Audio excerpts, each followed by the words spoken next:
Good afternoon, everyone. My name is Joshua Berry, and I'm the Health Promotion and Disease Prevention Analyst with ASTHO.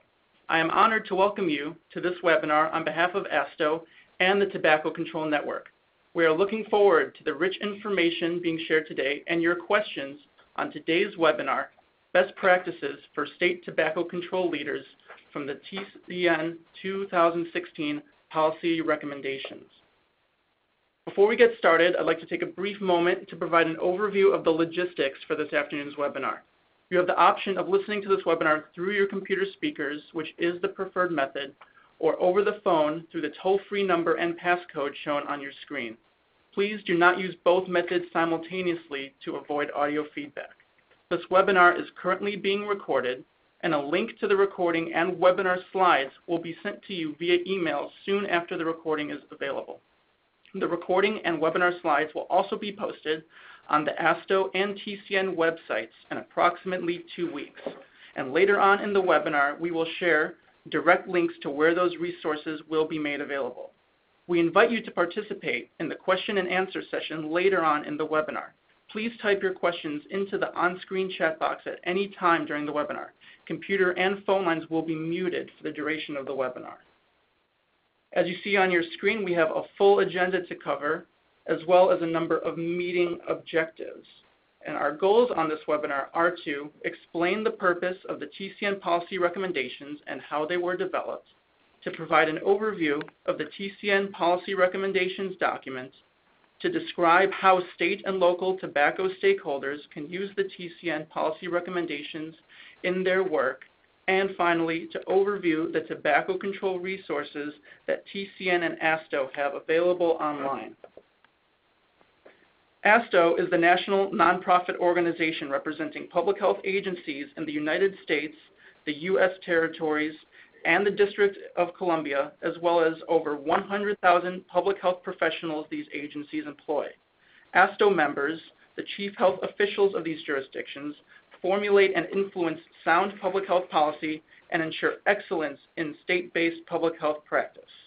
ASTHO's primary function is to track, evaluate, and advise members on the impact and formation of public or private health policy which may affect them, and to provide them with guidance and technical assistance on improving the nation's health. These staff members comprise ASTHO's tobacco team. And at this point, I would like to give the floor to Barry Sharp, Chair of the TCN Executive Committee and Manager of the Tobacco Prevention and Control Branch within the Texas Department of State Health Services. Barry, take it away.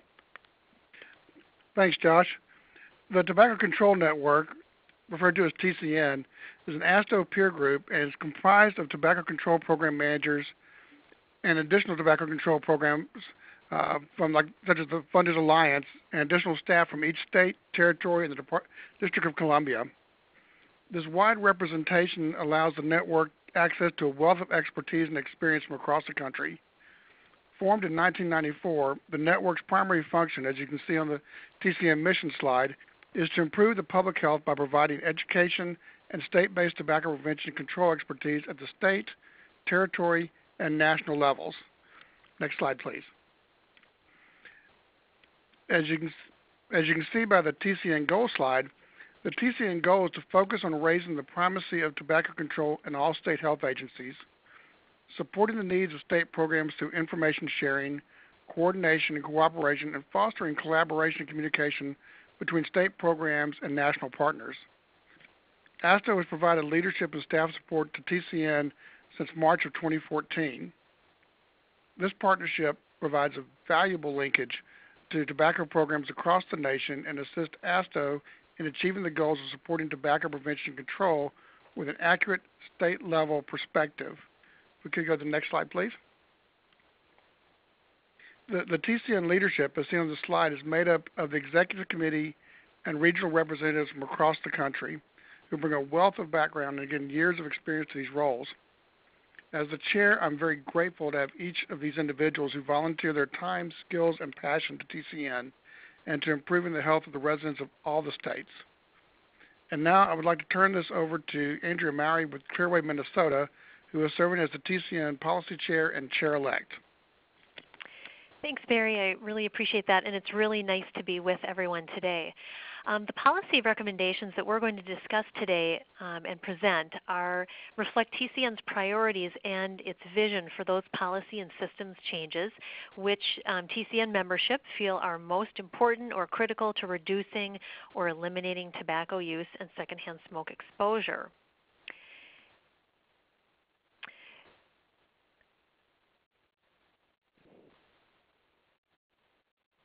Sorry, Josh, it doesn't seem to, oh, there we go. Sorry, I was having a little bit of a problem with the advancement. Okay. If this next slide just shows you the cover of what the TCN Policy Recommendations Guide is going to look like. This full document will be distributed to you in May, and we're excited about that. But for today, we're going to walk through the priorities. And I do want to make just a few acknowledgments before we get started on the content. First of all, April Raisler from California, she's the past TCN Policy Chair and really the lead author in this document, did a really outstanding job. Joelle, Mark, and Maureen, all from the Tobacco Control Legal Consortium, reviewed the document as well, and we appreciate their input. The CDC, Office of Smoking and Health, and of course ASTHO staff were very supportive throughout this in making sure we had all of our ducks in a row. And finally, the TCN Policy Committee. This was a group of individuals, even beyond this committee, that just provided their expertise and time to really hone this document and ensure that we had good information. So thank you to everyone who assisted. Just a note about the development, or a couple of notes about the development of this document. The document, really the process started about a year ago, and the first step was to review best practices, really using the Centers for Disease Control and Prevention's 2014 Best Practices Guide to do that.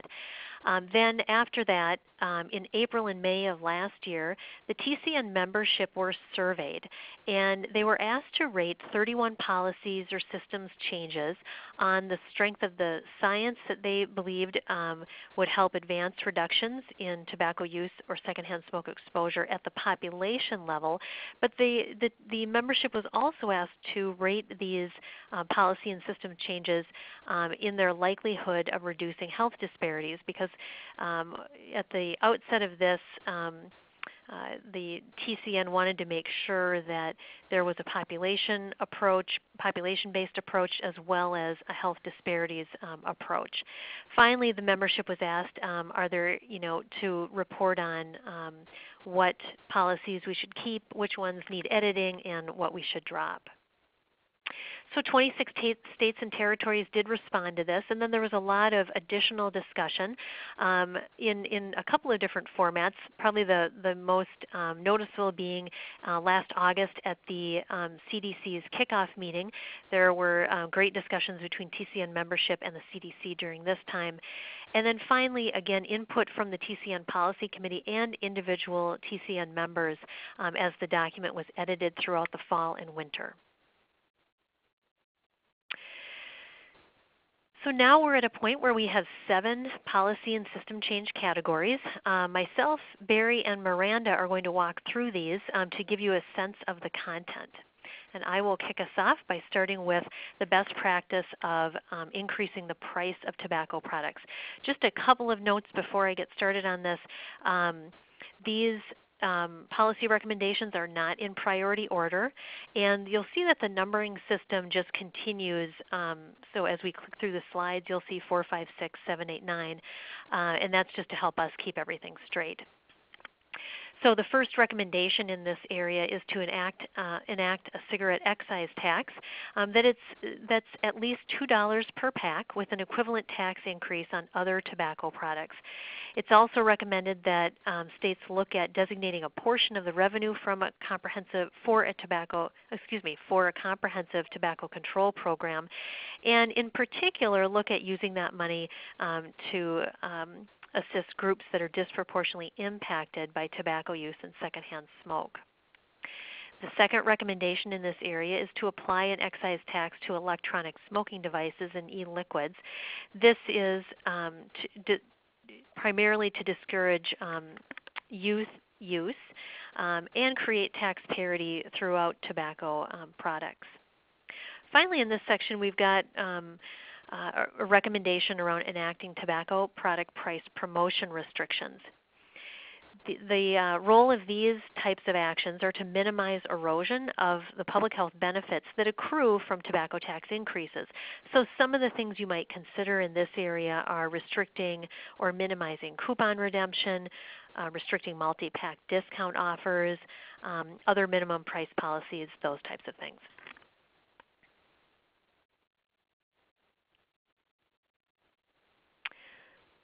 Okay, I'm sorry, my computer's just a bit slow. All right, the next area is to fund comprehensive tobacco control. And this is, of course, a best practice from the Centers for Disease Control and Prevention and is included in their report. And this can be done by designating a portion of the tobacco excise tax in your state through dedicating portions of the tobacco settlement money that you might have, or through other state funds. Next, I'm going to talk about secondhand smoke and secondhand aerosol, and I believe there are 7 recommendations in this area. All of the recommendations, I'll just say up front, include electronic smoking devices.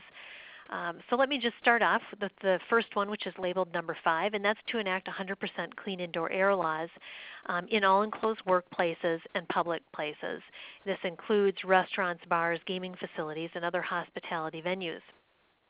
The next, number 6, is to adopt smoke-free multi-unit housing policies that would prohibit use in 100% of units, attached balconies, and patios.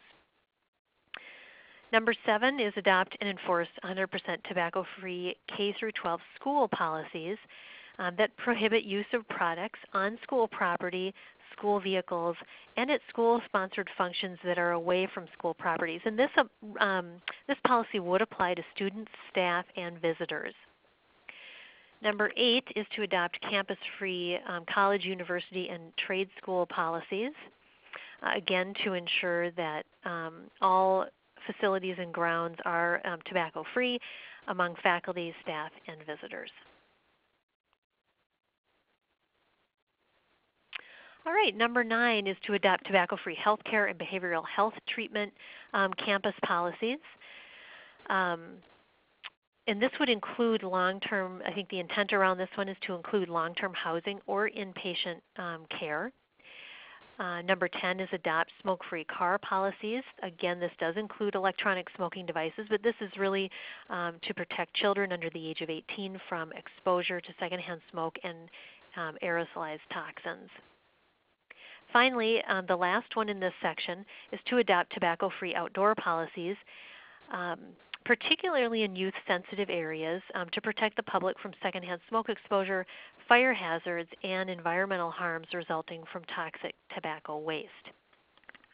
So that wraps up my portion of this section. I would like to introduce Miranda Spitznagel, who is the past TCN chair of the Executive Committee and is the director of the Tobacco Prevention and Control Commission at the Indiana State Department of Health. Thanks, Andrea. So the next series of policy recommendations are under the area of availability of tobacco products. And with the availability of tobacco products, including electronic smoking devices, encompass a variety of issues. This includes the availability of flavored non-cigarette tobacco products and menthol cigarettes, the density and location of tobacco retailers, age of sale, and other tools for ensuring compliance with these laws impacting the sale and distribution of tobacco products. These policy strategies address the availability of tobacco products that are concerned with impact and the ease of access to these products have on youth initiation, as well as the high rates of tobacco use among disparately affected populations. So the first recommendation under this policy area is to prohibit the sale of menthol and other flavored tobacco products, including e-liquids. In 2009, the FDA banned the sale of flavored cigarettes with the exception of menthol. However, the ban only applies to cigarettes, and many flavored tobacco products that remain on the market, including little cigars, cigarillos, hookahs, smokeless, pipe, and e-liquids that are used in electronic smoking devices, as well as menthol flavored cigarettes, are not covered by this.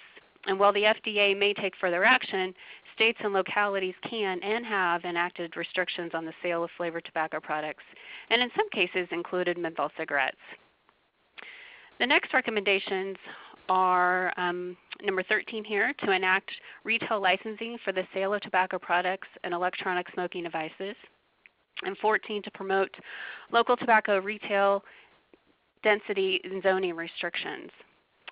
Zoning and tobacco retail licensing are among the tools used to address the density of tobacco retailers in a community, as well as their proximity to areas frequented by youth. Tobacco retail licensing at the state or local level can be used to restrict the types of stores that can sell tobacco products and store locations.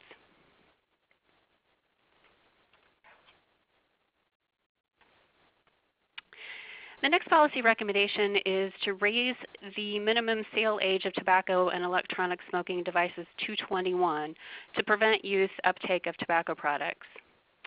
Increasing the minimum age of purchase to 21 will delay when youth first experiment with or begin using tobacco on a regular basis, and can reduce the risks that they will become regular adult smokers.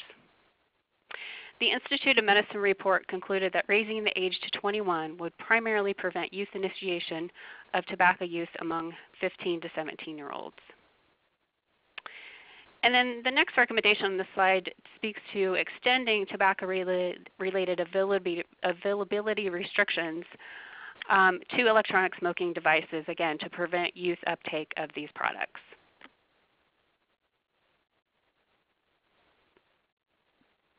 And then the last recommendation in this section really speaks more to tobacco marketing and advertising.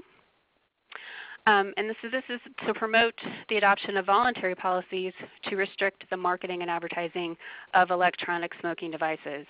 This may include prohibiting placement of ads for electronic smoking devices on TV, radio, and outdoor and transit spaces, prohibiting brand name sponsorship at sporting and cultural events, prohibiting the use of cartoons and other brand names on merchandise. And while the Master Tobacco Settlement Agreement and the Tobacco Control Act have implemented several of these restrictions on cigarette and smokeless tobacco products, these restrictions do not currently apply to electronic smoking devices. Thank you. And with that, I'm going to pass the presentation back off to Barry Sharp. Thanks. If we would go ahead and, already there. If you look at the recommendations related to tobacco cessation, you'll see they're pretty straightforward. The first is to establish a uniform cessation benefit across all payer types, including Medicaid, state health insurance exchanges, government employee health plans, and non-government employee health plans. These plans, at a minimum, should provide the following coverage with no copay, no cost sharing, or deductible requirement. The coverage should include routine screening for tobacco use, a minimum of 2 cessation treatments per year consisting of 4 counseling sessions, which may be conducted in person, by telephone, individually, or as a group, and which would be at the beneficiary's option, and a 90-day treatment program of any FDA-approved cessation medication without prior authorization. The second recommendation is to support cessation treatment system changes within both traditional health care and behavioral health settings so that clients receiving either type of treatment are consistently offered cessation services and that both type of providers can be reimbursed for providing cessation services. We can go to the next slide.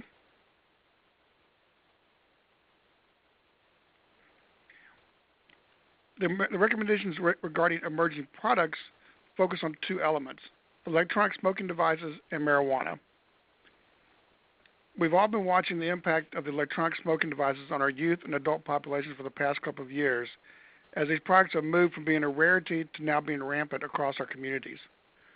The recommendations that is that the definitions used by the state, local, and federal include electronic smoking devices. And if you notice, the wording of the recommendation isn't just for electronic nicotine delivery devices, but for electronic smoking devices. This is due to the capacity of those devices to hold other things other than nicotine, such as THC oil. To include them as smoking devices would allow the regulations related to the age of sale and clean indoor air to be inclusive of all smoking devices, traditional and electronic, regardless of what they may be smoking. The second one about marijuana, legalization has already occurred in a handful of states, with others considering their own regulations. This has and will create challenges for tobacco programs as we deal with issues related to health problems stemming from smoking marijuana, the dual use of marijuana and tobacco, enforcement of clean indoor air policies, and price controls through taxation. How do our current policies and efforts apply to marijuana? How do our public health efforts in tobacco complement those of our colleagues in substance abuse? As you can imagine, at this point, there are more questions than we have answers, so the recommendation is to convene a tobacco control / marijuana, medical and recreational marijuana task force to look into these and other issues related to marijuana use, and then come up with some sort of recommendation so we can move forward on this issue. We've got a great history in tobacco, but with the legalization of marijuana coming down, it's a new ball game, and we need to study this to try to get ahead of it. And so with that, I'm going to send this back over to Andrea to discuss how do we use these policies recommendations. Great, thanks, Barry. Yeah, we're going to just spend a few minutes talking about how to use these policy recommendations, and again, you'll get the full report in May. It'll be available electronically and through hard copies. But a few things come to mind, and then we're going to have Minnesota talk a little bit about their own experience using policy recommendations. TCN had another policy recommendation document, the policy platform document that I believe was from 2012. And I think there's some good past experience that can lend itself to this conversation. But the first item I wanted to talk about was to develop a short and long-term policy agenda in your state, certainly in collaboration with your other partners. But you can use this document to do that. Certainly, you won't use all of the items in the policy recommendations document, but it can be a great place to start the conversation and discuss where and how your state wants to proceed. It's also a great tool to educate state and local policymakers, opinion leaders, and partners to build awareness for specific policies and systems changes. Using other outside resources can often be helpful to convince these audiences, and this can be another resource for you to do that. The recommendations can also help you plan data collection and surveillance efforts. So as you look to passing particular policies and you want to demonstrate their impact, looking ahead or using this document to help look ahead at what resources you might need to do that for pre and post evaluation can be very helpful. You can also use the plan or the policy recommendations to plan and implement training and technical assistance that you might need to build capacity among partners. Again, if you plan over the next year to tackle any particular policy agenda item that you haven't in the past, you can then start to build in how you might implement that training and technical assistance. It's also a great way to justify and enhance the credibility of your work that you might already be working on and cultivate new partners.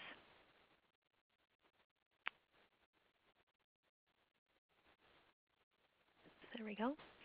Finally, the last number of ideas here, as you do your own strategic planning for your own organization or the planning that you might do as a state with and for the CDC, this is another great resource to use, as well as in creating local materials.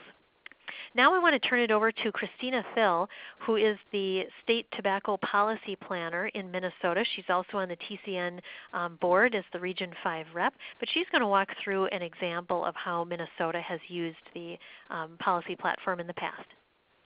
Thank you, Andrea. I'm pleased to share Minnesota's experience today. In January 2014, we used the 2012 TCN Policy Platform recommendations as a guide in updating our Tobacco Prevention and Control Strategic Plan for 2014-2015 to advance our policy, system, and environmental change efforts and build capacity among our local grantees.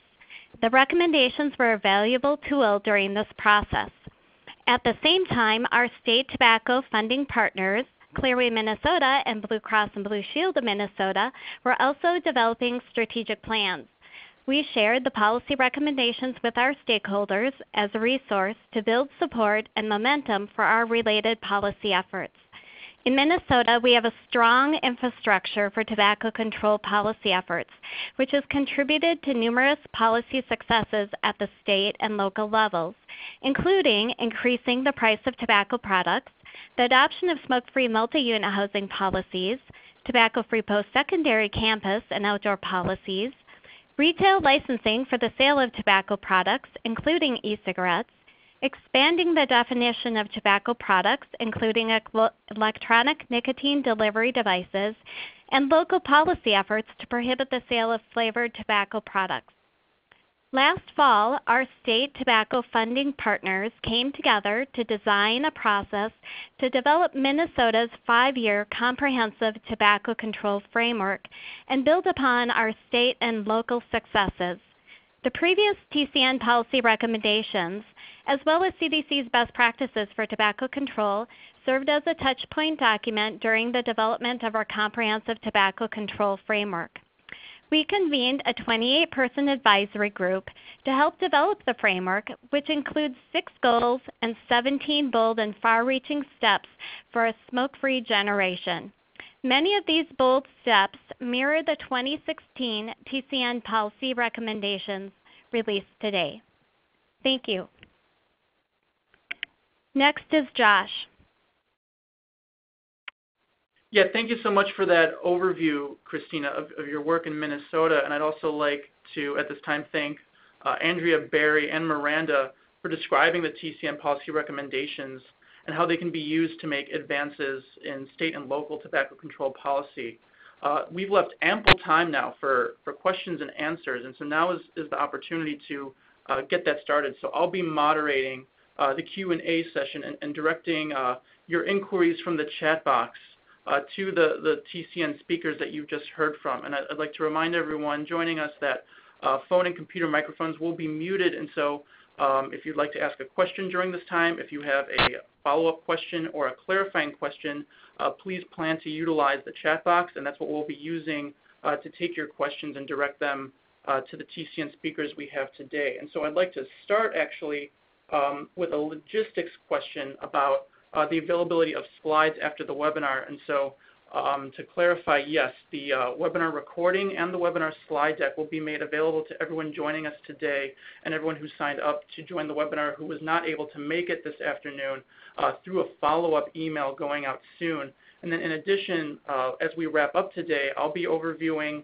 the online resources that both the TCN and ASTHO has available, and I'll be letting you all know where the slides and where the recording for this webinar and for the future webinars in our TCN webinar series will be made available. So yes, those will be readily available for everybody joining us. Another question that we have here that I'd like to direct to my colleagues from the TCN, is there a formula in the TCN policy recommendations about calculating the cost of taxes for e-liquids?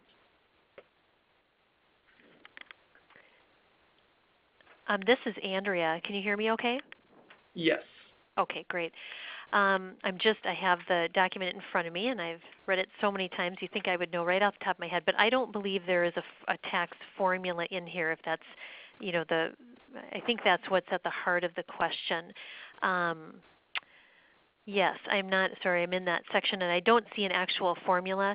There are, Minnesota has taxed e-cigarettes and e-liquids, so you could contact us here.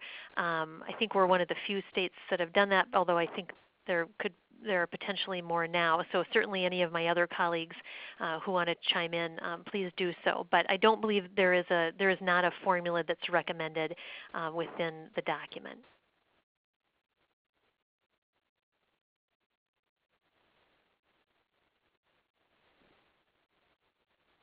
All right, thank you, Andrea. Yeah, my understanding as well is that there's just a recommendation that there are taxes levied on e-cigarettes without necessarily a precise formula about how that might be calculated. That would be left up to the individual state or municipality. So there's another question we have that I'd like to direct to you all on the TCN panel, also about e-cigarettes. Someone is interested in learning more about the research and the justification for including policy recommendations regarding secondhand e-cigarette vapor. If you all could expand on that. Well, I will say this. Everything that is in the report that will be available in May does have citations, and there are a number of them on e-cigarettes. In the shorter term, because this won't be out until May, I would direct folks to the Tobacco Free Kids website. Has a really nice e-cigarette fact sheet that has a lot of the emerging science. And there was one other I was going to mention, and now it's escaping me. So again, my colleagues, if you'd like to chime in. I'm sorry, I think it's the Tobacco Law Center also has one as well, if I'm not mistaken. I might be getting that mixed up with ANR, but there are some, Legacy Foundation, or now Truth, also has one. So there are some nice resources that have compiled the evidence if you go on their websites and look at those fact sheets. And again, the citations are also in this document that is going to be available in May.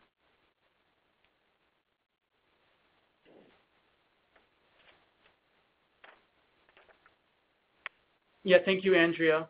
So the next question that I'd like to direct to you, have these recommendations been piloted in communities, and if so, what is the success rate of these recommendations? So we did hear from Christina, who gave us some detail about how these have been used in Minnesota. Hopefully that in part was helpful in addressing that question. Do you all have any other ideas of case studies or ways that this was able to be used in communities? You know, I wasn't sure if this question, I thought maybe they were asking about have the policy recommendations themselves been tested and piloted in communities. And I will just say that many of these are best practices that have, really a great amount of research behind them to show they're effective. You know, some of the more obvious ones are increasing the price of tobacco or raising taxes, has a wealth of information to show that it reduces smoking prevalence and tobacco use prevalence. Smoke-free air policies have a lot of evidence behind them to show they decrease secondhand smoke exposure. There are some policies that are included in here that are more on the promising end. The e-cigarette, some that fall into the e-cigarette area don't have as much research behind them. But again, where research has been found, it's been cited there. So I think that really these recommendations wanted to respond to, our membership had indicated, well, not only do we want to include what we know that are best practices that have a lot of evidence behind them, but also some of the more promising practices that some states that have done many of the best practices may be taking up as they move ahead as well. Josh, this is Barry. I want to kind of weigh in a little bit on that one also. One of the policies in there about number 7 about adopting and enforcing 100% tobacco-free K through 12 school policies has actually been something we've been doing in Texas since the mid-90s. And it's one of those neat things in there that we've gotten our school partners on board to really do away with tobacco use and seeing where the kids were seeing examples of that through the adults on campus and really help create that cultural norm of denormalizing tobacco use. And that for us, we truly believe that was one of the things that really helped us drive our youth prevalence rates down. And it also helped us gain a new partner with our education agency and with the local schools, as seeing us as a partner with them and as a resource to help them with their overall school health. And so it's been something it's been used for us for a number of years. And right now we're in the process of actually working with colleges, and we're seeing the colleges as they're adopting these policies. We've actually almost become a competition between schools within the same system, where one may get 5 stars because they're 100% on everything, and another school may only be 4 stars because they forgot electronics on there, and another school may be 2 because they don't have a policy. And there's usually the competition between them to all want to get to that 100% mark there. We were at a meeting with the University of Texas system last month, and while we were there, we were seeing schools, representatives at the meeting in Houston calling their presidents back home saying, we need to add this to our policy so we can become a 5.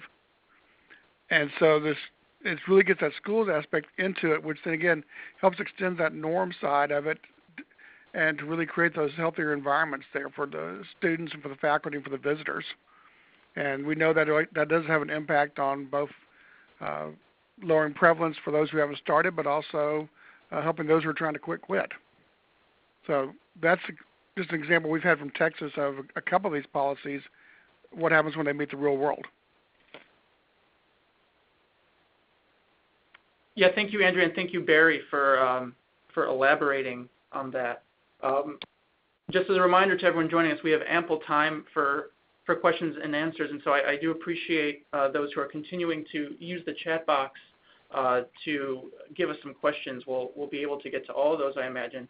And so moving on to the next question we have, will the final version of the policy recommendations document provide any sort of estimations or approximations on the relative impact of the 21 different policies that we just laid out, something like time to impact or something like high, medium, or low impact, talking about the time frame? Is there any sort of discussion on the policy recommendations in those terms? Well, this is Andrea again. I'll take a first shot at this and again invite my colleagues to weigh in as well. So the document, this is a great question and really interesting ideas. The document does not do that. I can tell you that it does, as the policy recommendations are laid out, it indicates if they're a best practice or a promising practice. In addition, using the expertise and opinion of the TCN membership, each of the policy recommendations is rated for what % of the TCN membership who did the survey rated the policy as highly likely to reduce tobacco-related disparities. And so that's another piece that we did include in this, but we didn't rate them on relative impact. And I think it's safe to say that those that have that are a best practice have the most evidence behind them to show how they lower rates and reduce secondhand smoke exposure. Barry, Miranda, Christina, anything to add on that? This is Miranda. That's exactly the response I was going to give. I was going to point out the rating with respect to tobacco-related disparities and its impact perhaps on that area.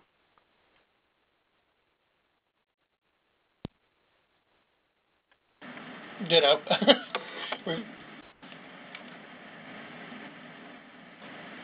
All right, terrific. All right, terrific. So yeah, thank you for addressing that.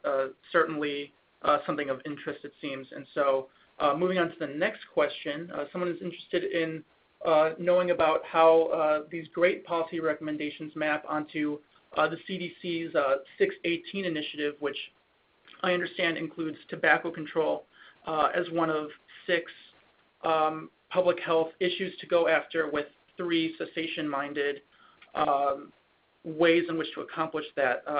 Don't have those on me off the top of my head right now, though, as well as the soon-to-be updated community guide recommendations.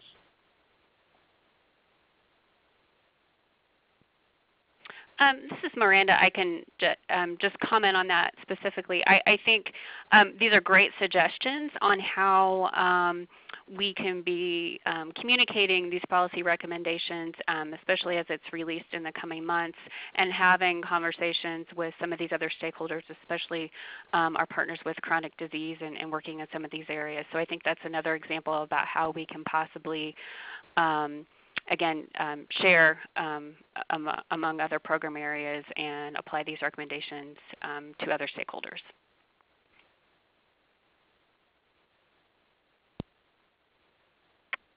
Sure, terrific. And then moving on to another question, is the recommendation of the policy recommendations to build ESD legislative language, I'm assuming that means electronic smoking device, on tobacco laws, or otherwise given the emergence of the use of those devices for marijuana and other substances? So to what extent, I guess, if I'm trying to unpack this question a little bit, do the recommendations focus on the use of those electronic devices for tobacco, and to what extent do the recommendations discuss sort of emerging uses in the context of marijuana being legal for recreational or medical use, as I think Barry overviewed?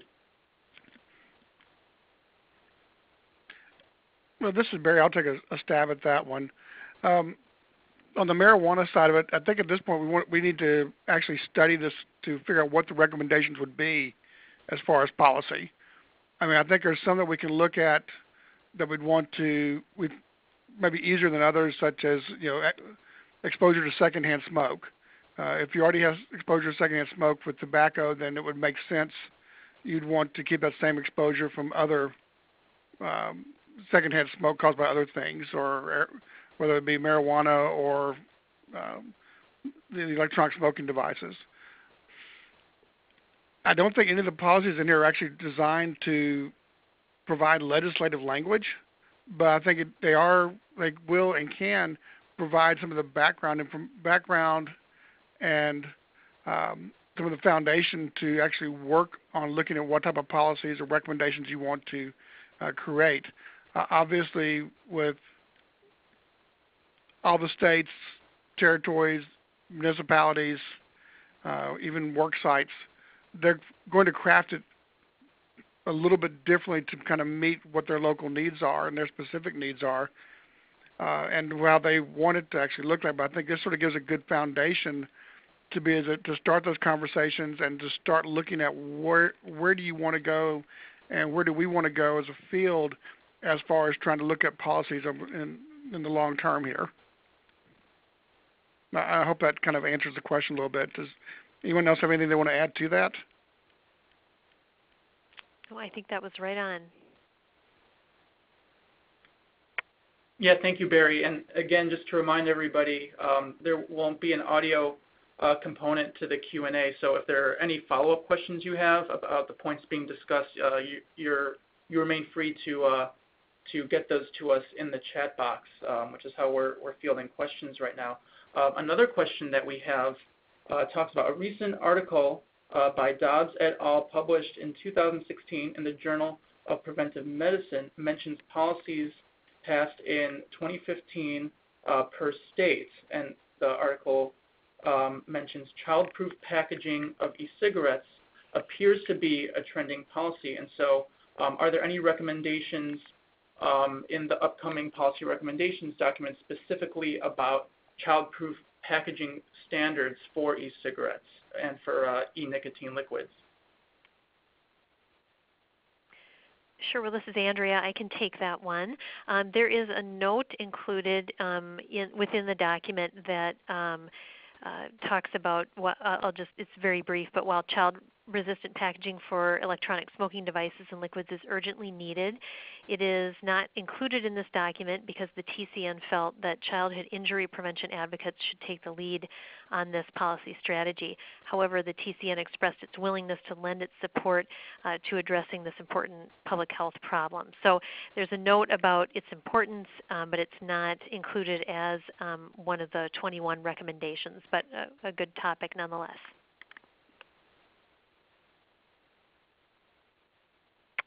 Sure, thank you for that response. To take another question, sort of zooming out a little bit, looking at the policy recommendations document, how did these specific policies get chosen to be included in the final document? Because there are 21 policies that were just overviewed that are included in this final version, and of course there are many more that could have possibly included. So I would like to hear, I guess, about how these specific policies were chosen to make it to this document.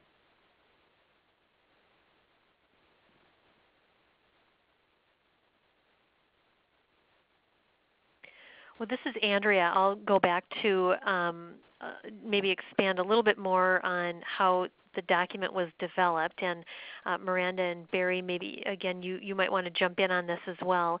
The document, first there was a past document that the TCN had written and had been using, the policy platform document from 2012, and so that was one of the kind of founding pieces to start looking at that, but also to look at best practices, all the best practices in the Surgeon General's report, and of course that the CDC puts out, and to use those three things really as the touch point to start this. I think the survey really did come into play of the TCN membership, to give this the voice of the membership. I think that's one of the differences with this document is that although we've got some just wonderful resources and scientific publications, this document is really the voice of TCN membership and their practical of practice expertise, and so that survey was used to further inform the document and what would be in it, and even down to some of the nuance of how some of these policies were described and what would be included in them. So I think that was quite helpful, as well as the discussions last summer at the CDC conference, and just all of the individual discussions with members as drafts were reviewed throughout the fall and winter. Barry or Miranda, other thoughts on kind of the very beginnings of this? Because I came into this process a little bit further in. Well, I think you kind of outlined, and I think we want to stress that there really were many phases to this process, and we really worked hard to engage the TCN membership at various phases along this process, and we've been working on this for really a number of months, well over a year on this process, and again, various versions, and had some input again from others outside of the TCN Executive Committee, just some TCN members around the states who had some experience in some of these policies and really had a passion for seeing this through. Yeah, this is Barry. I think it's just kind of important to remember we didn't want to come up with a document that was the size of War and Peace, and so as has been described by my colleagues, we had to whittle things down, combine things, and really fine-tune them down so that we came up with something that was actually usable, not overwhelming. But they're right, as the question was, there was a large number of things to start it out with, and then just that process of getting feedback and more feedback and refining and further refinement is how we came out with the ones that we presented today, to try to have it into a usable and palatable document that it just wasn't completely overwhelming and the size of the Surgeon General's report.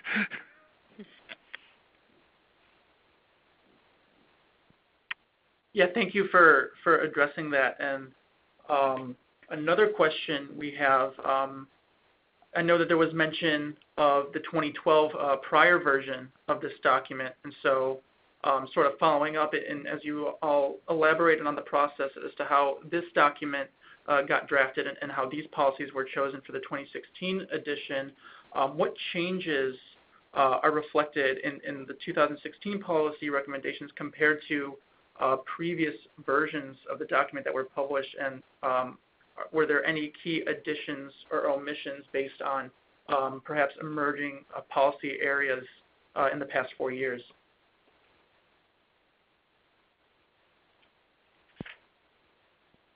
Well, this is Miranda. I think I'll first just start by saying I think that this document is quite a bit is more comprehensive than a previous version. There are the number of policy recommendations within this version of 2016. There's more of them, and I think with what we're all facing at the local, state, and national level is just the changing landscape in the work that we do, and obviously the recommendations were updated to reflect that. There's more consideration, I think, to electronic smoking devices. That terminology is pretty specific and intentional, as well as some of the science that we know more about these types of products than perhaps, and policy strategies with respect to that than we did before. But I think the overall intention of the document remains the same, is that it's a great discussion tool for us to continue to educate stakeholders, especially for those of us who work at the state level, educate our state level stakeholders, but as well as the folks who do work at the local level. So we hope that continues to be the reason and way it's used when it comes out later this spring, and then throughout the rest of the year.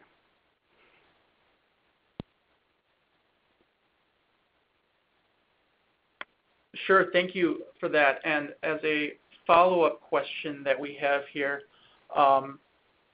in the 2012 version, as I understand, was referred to the policy, was referred as the policy platform as opposed to the policy recommendation. So I'm wondering if you on the TCN speakers panel joining us, if you could elaborate as to why the title was changed for this 2016 version compared to the 2012 version.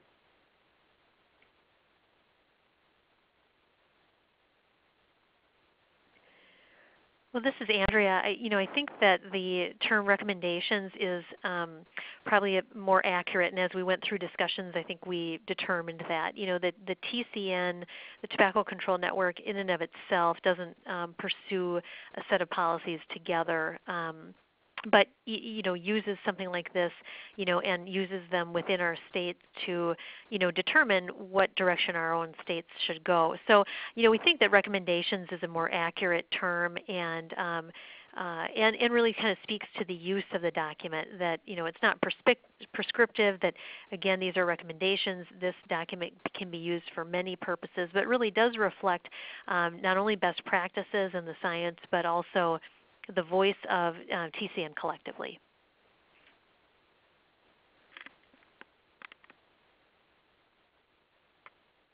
Sure, Andrea, thank you. We have a logistics question here, which I'll be happy to field. Where will this document be available? So when we conclude the Q&A here, I'll be taking the opportunity to overview the online resources for tobacco control that TCN and ASTHO has publicly available. Certainly the document will be made available on the ASTHO and TCN websites, and I'll be discussing how to access those. In addition, a key way in which we'll be making this available to everybody once we have the final version designed and published probably in May is that we'll be disseminating that through the TCN mailing list, where we distribute our newsletter, Help Your Peers requests, other TCN and tobacco control related resources. And I'll also take the opportunity after we conclude our Q&A, if you're not already a part of that wonderful mailing list, about how to join that and be able to get access to all the TCN resources, newsletters published twice a month, and other sort of resources that we have there. Moving on to another question. This was sort of discussed earlier, but I'm wondering if you all would be able to elaborate. The wording of e-cigarettes versus electronic nicotine systems, electronic nicotine delivery systems, et cetera. There are a lot of different ways of wording those same products. And I'm wondering what sort of was the discussion about the wording that made it into this document and in these policy recommendations for 2016.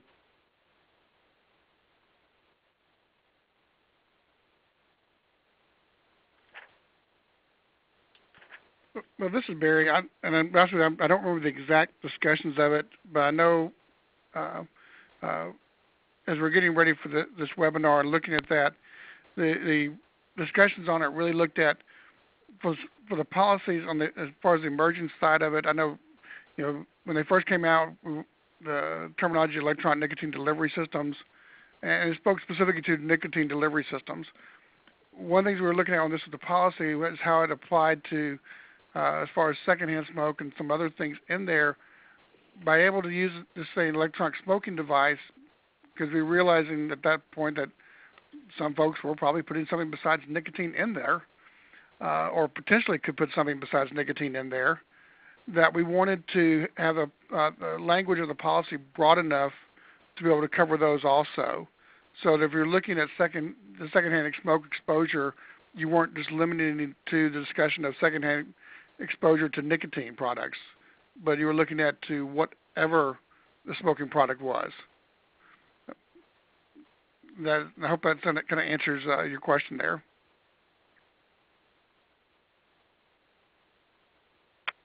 Yeah, sure, Barry. Thank you. That is very helpful.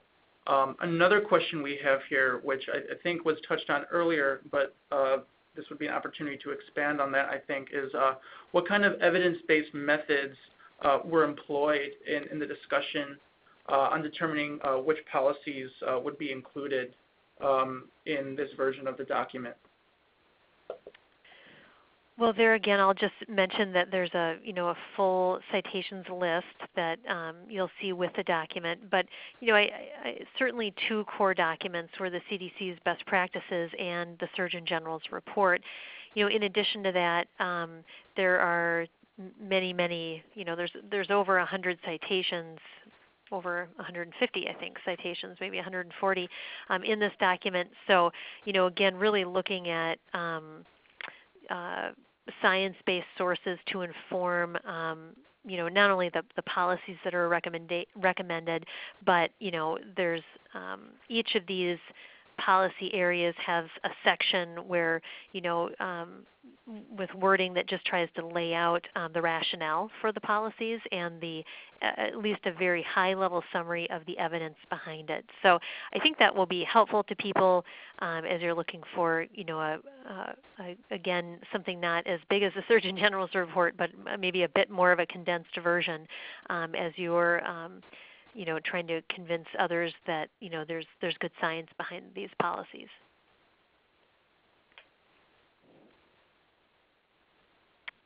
Yeah, Andrea, thank you. So I'm not seeing actually further questions from today's participants in the chat box.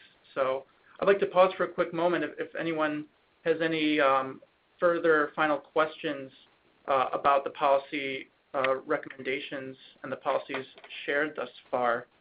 And if not, if I don't see anything in a quick moment, we'll be happy to move on to discussing the tobacco resources that TCN and ASTHO has available online.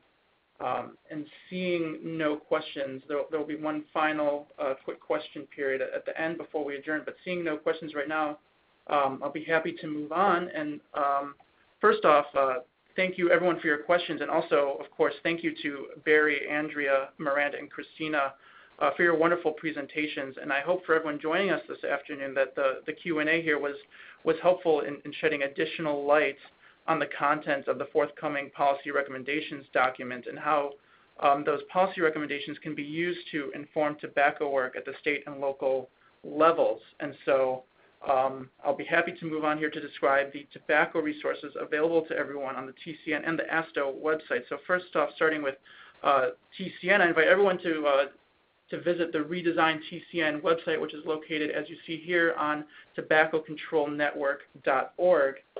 And we have a few features available to everyone there on the TCN website. So through the Help Your Peers tab, which you'll see on the TCN website clearly, and also located here at tobaccocontrolnetwork.org/helpyourpeers, you'll be able to see instructions on how you can submit a Help Your Peers request that goes out to the entire TCN through that TCN mailing list. And you'll be able to receive feedback from the entire TCN membership on any tobacco-related question you might have. It's a wonderful resource for engaging tobacco control workers from all 50 states and also U.S. States and territories and the District of Columbia. And in addition, you'll be able to, from that homepage, see the TCN News tab, and there you can look at archived copies of the TCN newsletter, and that's published on the second and fourth Wednesday of every month, and that provides a summary of tobacco-related news, events, research, and funding opportunities. If you're not already subscribed to the newsletter or the TCN mailing list, the newsletter goes out to that mailing list, I invite you to email us at tcn@astho.org, and you can receive future newsletters via email. Finally, on the TCN website, you can view a directory of all TCN members through the Members tab of the website if you need to reach out to any peer in state tobacco control. This webinar will be made available on the Resources section of the TCN website in the next 2 weeks or so. And in addition, the forthcoming 2016 TCN Policy Recommendations document will be available in its own interactive portal on that TCN website, again, likely this upcoming May. Any questions or inquiries related to the TCN can be directed to the ASTHO team at, again, tcn@astho.org. So moving on to the ASTHO tobacco resources, ASTHO provides a range of materials and resources on its tobacco page at www.astho.org/programs/prevention/tobacco. And from this tobacco homepage on the ASTHO website, you can view e-cigarette resources, a page of archived tobacco webinars, and that will be also a future home for the recording and the slide deck for this webinar. And also an ASTHO guide on comprehensive tobacco control programs designed for state and territorial health officials, and that's the report you see there on the upper right-hand corner of your screen. And in addition, I'd like to invite everyone joining us today to share your state success stories with ASTHO. We are currently interviewing states about their work and sharing it with our networks and extended tobacco audiences. And as you all know, peer-to-peer learning is really powerful, and so we welcome the opportunity to facilitate this information sharing. And so if your state is doing something amazing in the area of tobacco prevention and control, and I'm sure that's the case for everyone joining us, please feel free to contact me directly at jberry, J B as in boy, ERRY, @astho.org, and you'll see my email and the emails of the other speakers today at the conclusion of this webinar. And finally, I would like to let you all know that this webinar is a part of a larger effort supporting the TCN Spring Webinar Series. And so on April 25th at 3 p.m. Eastern, TCN will host their second webinar of this series on engaging executive leadership on the implementation of controversial tobacco control policies. And we'll be convening speakers who will present on topics including raising the tobacco purchase age to 21, tobacco cessation outreach to the LGBT community, the regulation of menthol cigarettes, and other emerging topics. And so our registration link for this next webinar is shown on the screen there and will also be sent to you via a follow-up email. And then a final webinar in a final webinar in May, we will conclude the TCN Spring Webinar Series with a panel of speakers examining how to address disparities in tobacco use by educational attainment. And so we hope that you will be able to join us for these upcoming webinars and also spread the word to your colleagues. And so before we sign off today, it looks like we'll be finishing a few minutes early, and so I'm happy to give everyone a few additional minutes in their afternoon. I would like to provide everyone with one final opportunity to ask questions about the 2016 TCN policy recommendations or any of the other information discussed in the webinar. And so I'll pause for a quick moment to see if anyone has further questions that they'd like to submit through the chat box.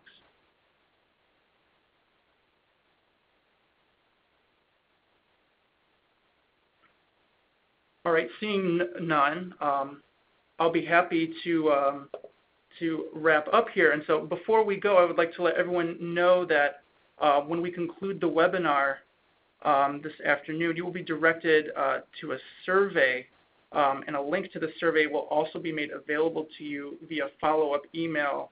And please take just a quick few minutes to complete this survey, as it provides us with really useful information for our future projects, including those 2 forthcoming webinars in the TCN Spring Webinar Series. And so, seeing no additional questions, this concludes today's webinar. And so I would like to take the opportunity again to thank Barry Sharp, Andrea Mowry, Miranda Spitznagel, and Christina Thill for joining me today on behalf of the TCN Executive Committee. And I would also like to take this opportunity to thank everyone from ASTHO, the Tobacco Control Network, and our national tobacco control partners who contributed to today's webinar and also to the forthcoming 2016 policy recommendations. A recording of today's webinar will be sent to you via email, and again will also be posted on the ASTHO and TCN websites in about 2 weeks. And as a final reminder, any general inquiries about the TCN can be sent to us at tcn@astho.org. So thank you everyone for joining, and enjoy the rest of your day.